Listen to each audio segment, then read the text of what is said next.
Hey, what's going on, guys? Pineapple Sway. Today I'm showing off my high mastery Brainiac build. A lot of you guys have been asking me, like, hey, what build do you run to defeat Brainiac at high mastery?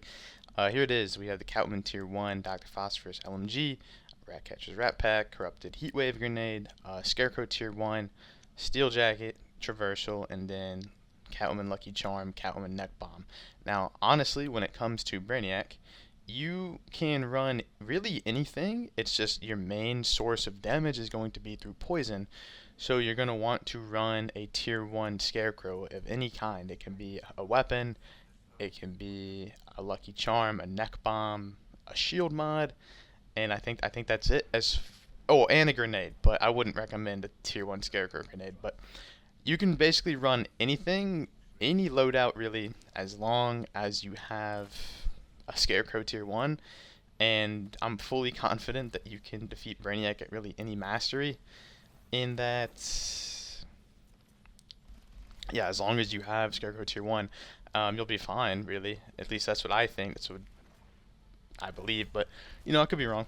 Been wrong before in this game, but obviously, if you're running the Catwoman gear set with the grenade drops, the Catwoman Tier 1, like, it's gonna happen, or you're gonna do a lot more damage. But all you really need is the poison. But I've stated this in videos before, and I'm just gonna say it early.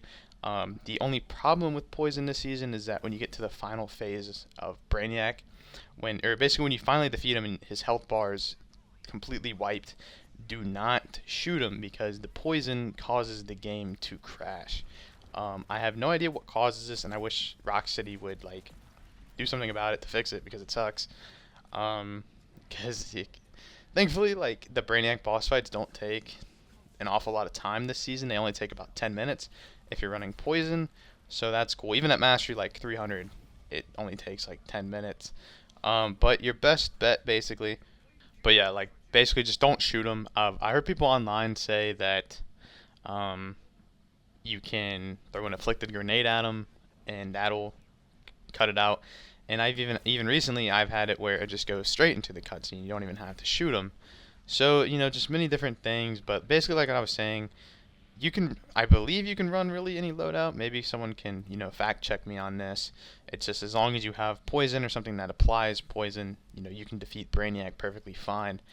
And I really like that Rocksteady has made this Brainiac boss fight a lot easier because it's a lot more enjoyable and a lot more fun to farm corrupted gear and just fight him in general because it only takes about 10 minutes, about 8 minutes to prep, if you do it perfectly, and then the boss fight realistically takes about 2 to 3 minutes, and that's really about it. If they didn't have the locked cutscenes, you could probably finish them off in like 10 seconds, but we can't have nice things. Obviously, they paid the Brainiac actor a ton of money, so he's got to get his lines out. They got to get their money's worth, but yeah, this is really it. This is the Brainiac killer.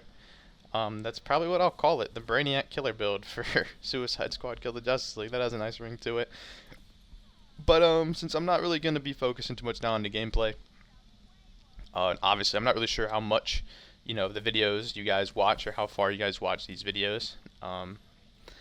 Since YouTube doesn't really give me a good track on that, but seems like recently a lot of you guys like to watch the videos till the end, which I greatly appreciate because that helps me out a ton. But I was just gonna say, like, would you guys like for me to do a walkthrough of Suicide Squad Kill the Justice League? I posted a poll. I know the game came out 8 months ago, and I know like everyone really knows how the story ends, but I wanted to do a walkthrough when the game originally released, but my computer that I record on was broken at the time, so I just didn't really have the opportunity to record and do a full-on walkthrough of like actual like my live reactions of reacting to the story and playing it for myself for the first time. It was just sort of like, well, my computer's broke, so I can't really record.